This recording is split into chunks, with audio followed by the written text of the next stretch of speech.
Thank you.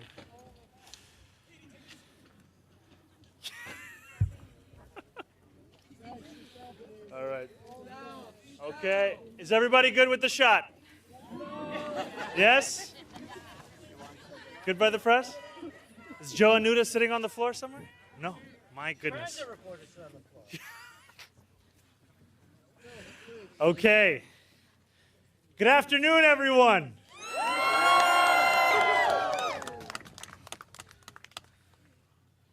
One year ago this month, hundreds of New Yorkers gathered on a bright and bitterly cold Saturday morning right here at Grand Army Plaza. It was 6 months before the Democratic primary for mayor. We were in the low single digits in the polls at best. Every ounce of conventional wisdom said that our campaign was not supposed to work. Surely, there was a better way to spend a Saturday than knocking on doors, talking to strangers, and crossing the small but real distances that separate us from one another. And yet, New Yorkers showed up at a moment when so many people feel isolated from one another and distant from a political system that can feel closed or unresponsive. They made a deliberate choice, not to be bystanders, but to become participants. Their own politics and their own vision for New York City being the driving force behind what they were going to do. And that meant knocking on doors of people who lived just blocks away but whom they had never met. It meant asking questions instead of assuming answers. It meant listening instead of lecturing, finding common ground. And that experience taught us something simple and profound. Democracy works best when people are not treated as an audience, but as an active part of it. Governing demands the same. That is why we are here today. We are gathered at Grand Army Plaza, surrounded by powerful symbols of public life.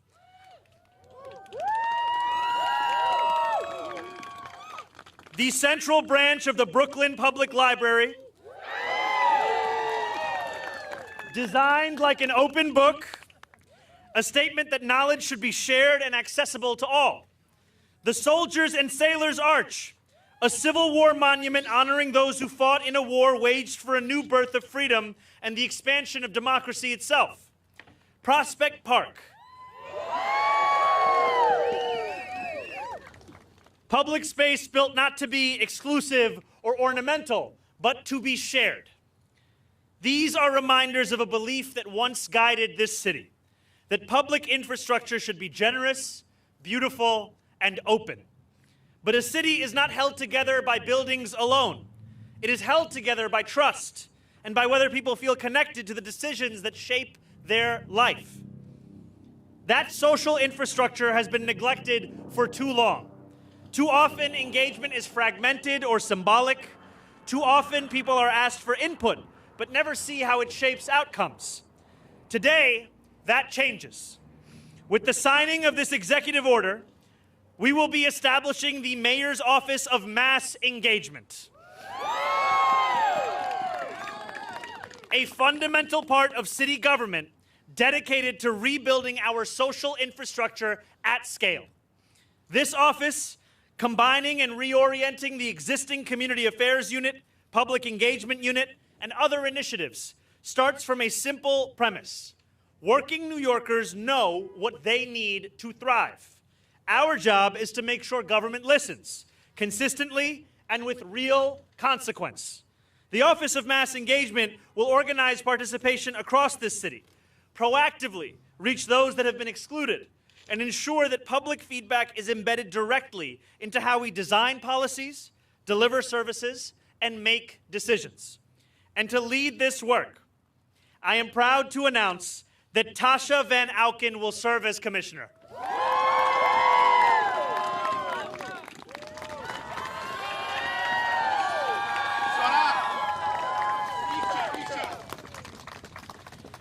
Since President Obama's first campaign in 2008 to her leadership in New York City DSA, Tasha has spent more than a decade organizing at scale, developing leadership, building trust, and helping working people turn priorities into action.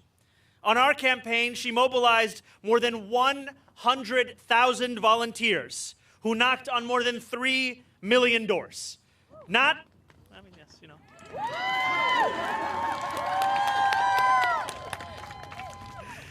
just to win an election, but to build leadership and a real sense of community across this city. She also spent many years working at the Blue Man Group, which means she brings both organizing discipline and an unusual tolerance for chaos. The Office of Mass Engagement reflects how we intend to govern, with humility, openness, and a firm belief that democracy is strongest when it belongs to the people, not just in theory, but in practice. And we should be clear about how this work will be judged, not by how many meetings we hold or surveys we collect, but by whether people can see their voices reflected in the decisions that we make. Judge us by whether engagement changes outcomes. Just as past generations invested in the public spaces around us, this administration is investing in the civic fabric that holds our city together. And that same commitment to openness, participation, and rebuilding trust in our institutions guides how we approach every part of city government. That is why today I am also announcing that Ali Najmi will serve as chair of the Mayor's Advisory Committee on the Judiciary.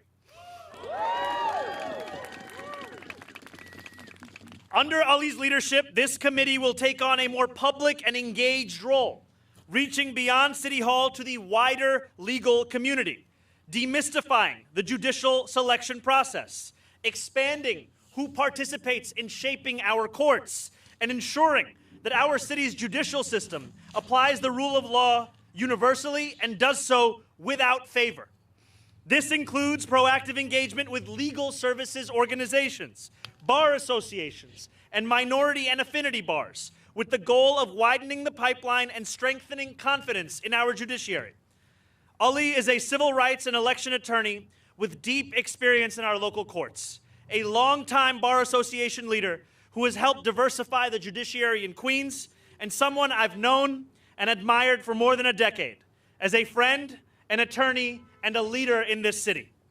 Tasha Van Auken, Ali, welcome to a new era in our city. I look forward to building it with you together.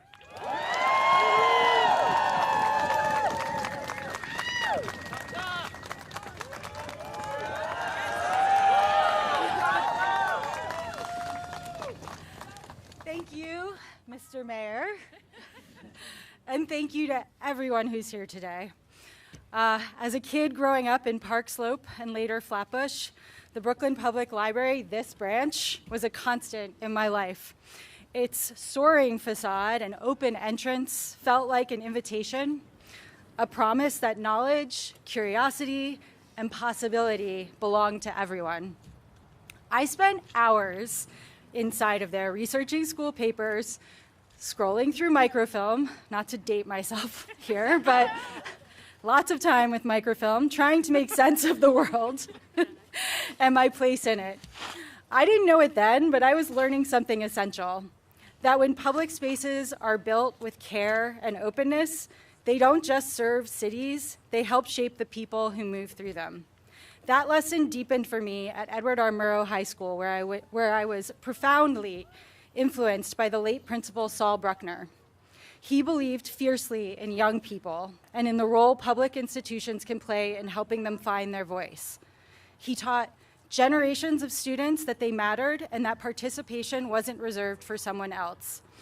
And yet, despite that early confidence, I spent many years trying to figure out how to engage politically in a way that felt meaningful, something that went beyond a one-off protest or a single campaign, but built power over time. That clarity started during the first presidential campaign of Barack Obama. It was there that I learned the transformative power of relationships, from learning alongside volunteer leaders to the simple but powerful act of canvassing a stranger. What I learned in 2008 stayed with me through organizing with the New York City Democratic Socialists of America and later serving in government as chief of staff to Assemblywoman Farah Souffrant-Forrest. I kept returning to the same question. How do we build participation that lasts, where people don't just show up once, but develop the confidence and the relationships to shape real outcomes? That question came into sharp focus this past year. In Mayor Mamdani's campaign, more than 100,000 volunteers knocked on over more than 3 million doors across the city. But those aren't abstract numbers. They represent millions of conversations between neighbors who might never otherwise have met. They represent relationships built, confidence gained, and civic capacity that will last beyond any single campaign. Many of those incredible volunteers and organizers are standing with us today and everywhere. You all changed New York City, and I'm so grateful to you. At a time when so many people feel cynical, overwhelmed, or isolated, often alone with their phones, we found a way back to one another. Some of the most meaningful moments for me were when somebody would say, "I never thought of myself as political," and then describe the community and purpose that they found through this work. In many cases, it didn't just change how they saw politics, it changed how they saw themselves. That is what brings me to this role and to the work of the Office of Mass Engagement. The Office of Mass Engagement is about taking that ethos and making it part of how government works. It brings together public engagement efforts that have too often been siloed, streamlining them under a single coordinated office with the responsibility to make engagement meaningful across City Hall. It's about organizing participation at scale, strengthening feedback loops so public input shapes policy, and building the relationships and systems, human and digital, that make long-term co-governance possible. As commissioner, my commitment is simple and serious: to help build a government that works for all New Yorkers, invites them in, and treats their participation as consequential. A government that doesn't just ask for input, but acts on it, and one that helps New Yorkers see themselves not as spectators, but as co-creators of our shared future. I'm deeply honored to take on this responsibility. And I'm excited to build this work alongside the mayor, our partner agency, and most importantly, the people of this city. Thank you.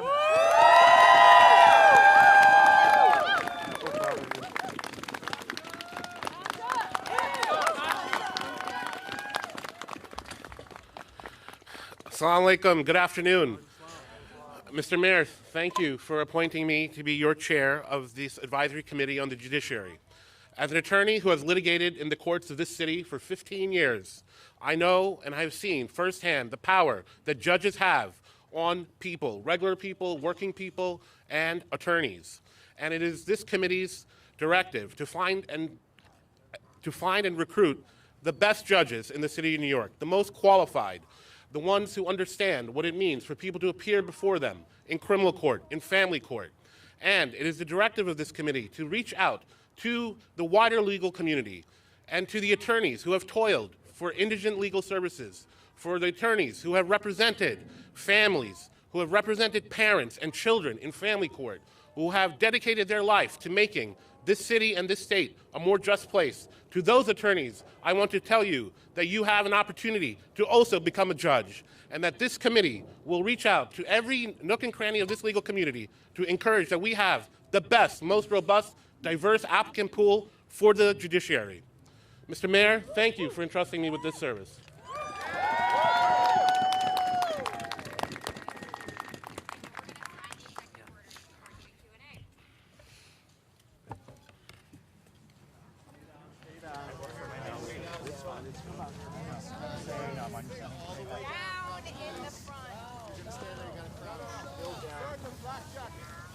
All right, guys, get down. Everybody gets the shot. Over my head. Someone to squeeze in the middle here. Yellow backpack down, please. Yellow backpack. Go, so everybody down. Down. Still. Everyone go down. Thank you.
You okay back there?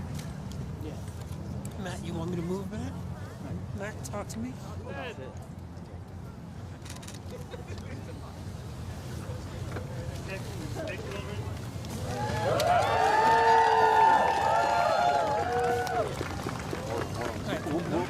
Guys, we need to step back, please. Thank you. We can come back to the Can you have him hold the paper, please? Yes, yes. Oh, he's gonna hold the paper. My knees aren't good. No, I feel like it. Here, grab two. And let's just do one still picture in the middle if possible. Can you hold the legislation? One still Mayor, picture. can you hold the legislation? Thank you. Here we go. One display, please. Everybody, here we go, guys. Down the middle, please. Thank you so much. Thank you. Down the middle. 4 TVs in the back. Great, thank you guys. All right, now we're gonna take questions. Everyone can take 10 steps back, please. Thank you. Back, everyone, please. Back. Behind your Watch stances. your back too. Get that. Don't sit on me. I'm handicapped. I'm sitting. Give me a second. I'm an old man. We're starting with about your 2 officers. All right, just before we start on topics, if we can have one last round of applause for Tasha Van Auken and Ali Najmi.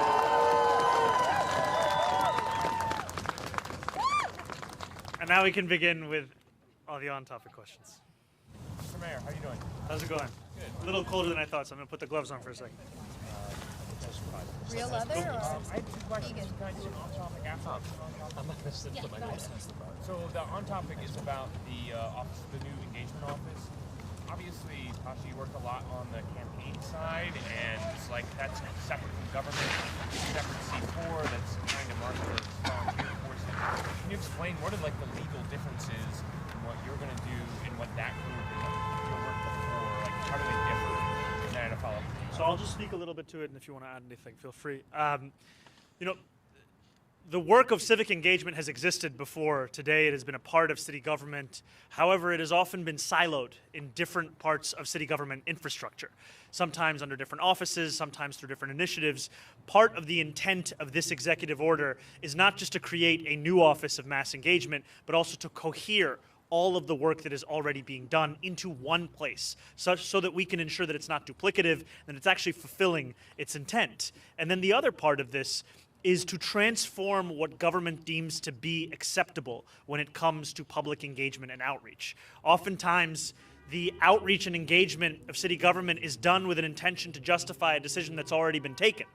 The point of this office is, however, to make decisions with a large part being what the public actually thinks about those decisions. And I can think of no one better than this New Yorker to my left, who fundamentally reshaped what so many across the city, including myself, thought was possible in terms of the engagement in a citywide race to bring more than 100,000 people out to knock on doors and make phone calls.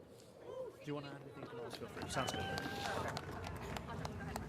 So what's the budget for this new office? And then also, is this, I know today is just day 2, but is this also a way to ensure that you are able to keep everybody engaged so you can get reelected again?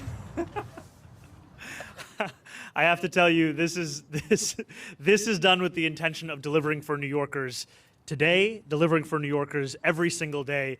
And I think what is so critical is that we have an opportunity in this moment where New Yorkers are allowing themselves to believe in the possibility of city government once again. That is not a belief that will sustain itself in the absence of action, in the absence of actually delivering for them. And so it is right now, in a moment like this, where we need to institute this kind of an office, this kind of an approach. And I would also say there is a through line between the actions taken to establish this new office and also the appointment of Ali Najmi in leading the recruitment and outreach efforts for our judicial system. Because too often, the ability for a New Yorker to become a judge has been determined by who they know as opposed to the work that they do. And what Ali is going to bring forth is a newfound focus on ensuring that not only does our judicial system reflect the city that it serves, but also that it reflects a commitment to excellence and an application of the law in a universal manner. How many employees? Will they be civil service or will they be appointees? There are a number of employees within this office that are already working for the city within previously existing offices, and then the specifics of how it will expand beyond that is something that we will be sharing later. Albanese this morning, and he said one of your best qualities is you're a really good listener. That's very kind of him. With respect to this new agency, can you give us an example of a time where you spoke to the public or a group of stakeholders and it made you change your mind on a certain policy or issue? You know, a few years ago, I was an assembly member conducting a number of meetings on the MTA. My chief of staff, L. Bisgard Church, and I were looking to put together a campaign in Albany that would look to fix the MTA. And so we had meetings with journalists, meetings with policy experts, meetings with MTA officials themselves. It was actually an MTA official who told me in one of those meetings that if you really cared about equity, you would focus more on the bus. And it was soon after in a meeting that I had with a friend of mine, Alicia Singh, who brought up the fact that in order to deliver not only in terms of economic relief, but also in terms of public safety, this would mean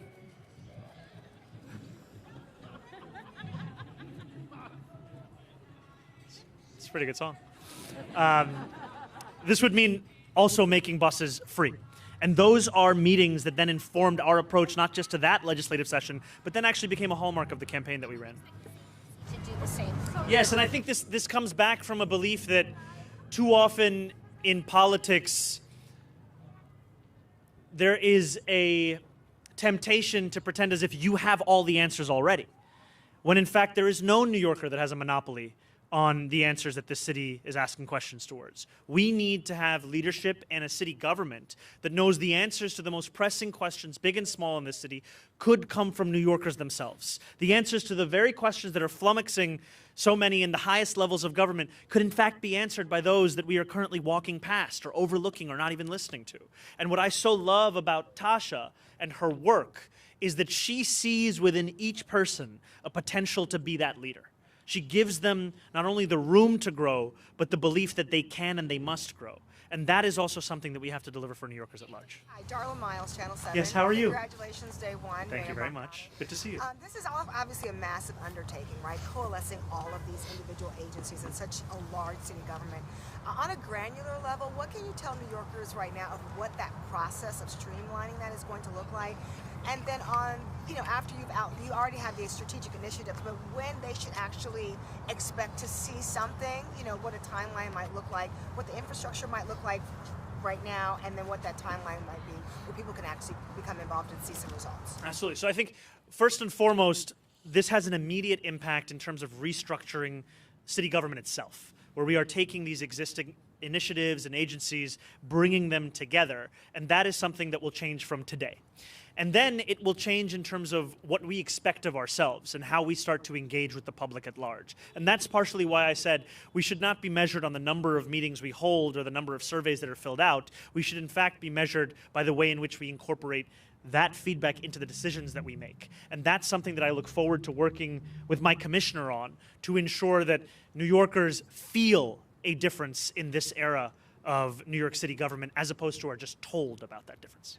Thank you very much. Off topic as well, yeah, Holly. This one's still on topic. Great, that's okay. I have a question for the commissioner. Do you plan, so you're going to be getting feedback from New Yorkers to incorporate into city government, but the mayor also has this huge agenda that's going to need support from other levels of government, and there's been discussion of using DSA and using this mass volunteer movement that you've built to pressure the governor to support some of these initiatives, like taxing the rich. Is that going to be part of this office? And then I just re-up Bernadette's question about the budget and how much staff are you going to have? So I am going to demand the world from Tasha in her new position as the commissioner of the Office of Mass Engagement, and I'm also going to give her more than 5 minutes before she gets into the position to have to answer some of the specifics around budget and personnel, though I do assure you that this is going to be an office that will have the backing of myself as the mayor of this city. And yesterday, I think it was yesterday, the inauguration, I mentioned in my speech that let us not allow victory to become an invitation to turn off the news.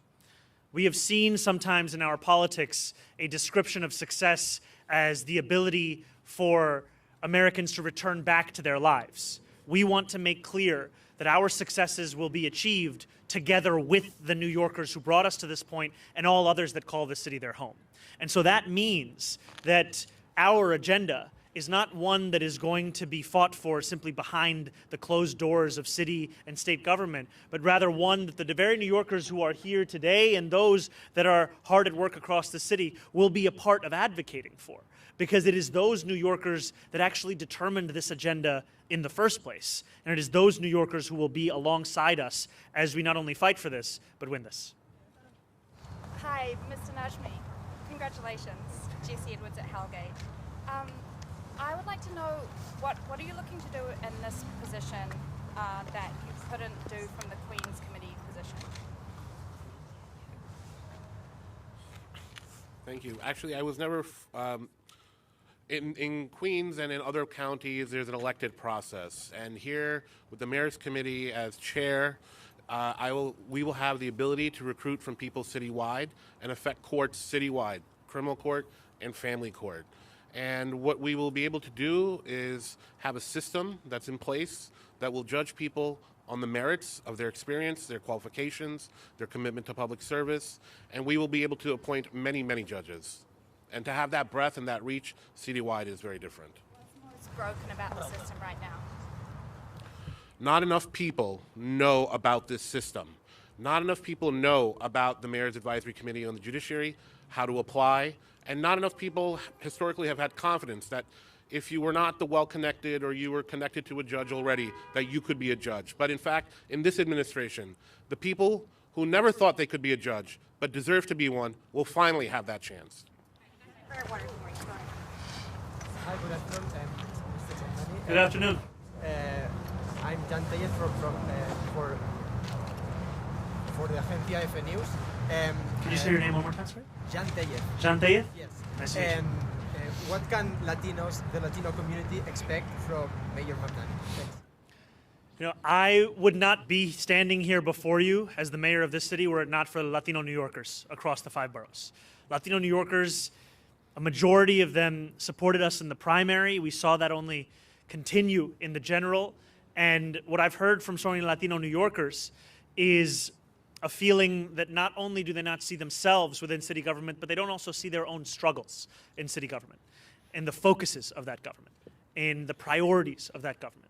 And what we are going to do is to deliver a city government that finally not only looks more like, but is paying more attention to the actual struggles of day-to-day New Yorkers. Latino New Yorkers face the highest levels of housing insecurity of any ethnic group in this city.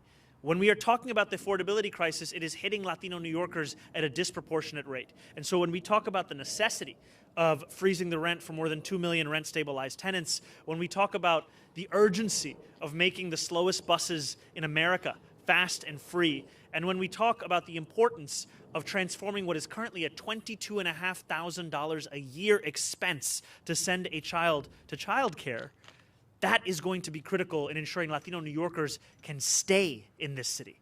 Because I have heard from far too many who still call themselves, they are Latino, they still call themselves New Yorkers, but they actually live in Pennsylvania now. They live in New Jersey now. And that is because we have pushed them out of the city. It's time for us to actually not only keep New Yorkers here, but start to make those who left feel like they can actually come home. Can I ask a two-part question and a brief follow-up? Yes. So, would you address the criticism on the revoking the 2 executive orders on anti-Semitism? And BDS, some call it intentional. How would you respond to that? And the second part is the IRA definition on anti-Semitism is actually an issue that a lot of major Jewish groups oppose, and they support something else. Is there any measure that you would consider that would define what anti-Semitism is? So I was proud yesterday to sign a number of executive orders that will give my administration a clean slate to get to work on delivering a new era for New Yorkers, one where they can envision living an affordable and dignified life. And my administration will also be marked by a city government that will be relentless in its efforts to combat hate and division. And we will showcase that by fighting hate across the city, and that includes fighting the scourge of anti-Semitism, by actually funding hate crime prevention, by celebrating our neighbors, and by practicing a politics of universality.